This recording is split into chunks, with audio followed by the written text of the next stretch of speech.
So in week 4 I started writing the stories themselves.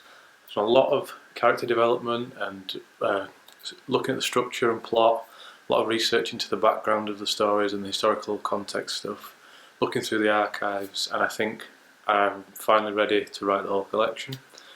So that starts in earnest now, which is quite tough, but because I've done a lot of development I should be able to just grind out the word count and get it in first draft form anyway before I start tweaking it.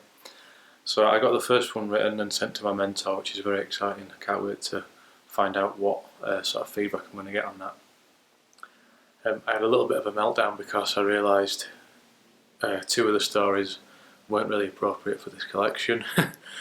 One was a little bit too hippie and environmentalist, and it was about the landscape and how it was before and then the human impact with the building of the castle and things, and then, you know, long after the humans have gone and millions, billions of years time, how the environment will recover and go back to as though we were never here.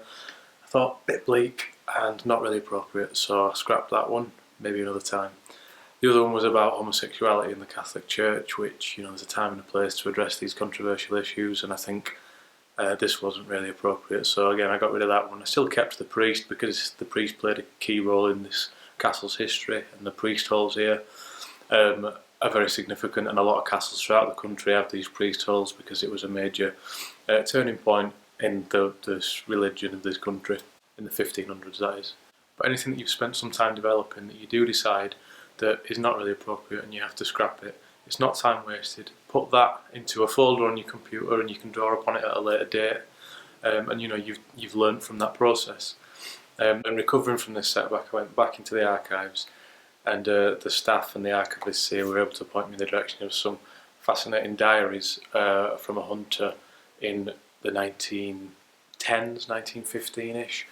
And he was a little guy, 5'5", did a lot of killing of big animals, strikes me as having a bit of small man syndrome. I think he'll make a good character because his death was ultimately quite ironic. So I'll let you know how that turns out.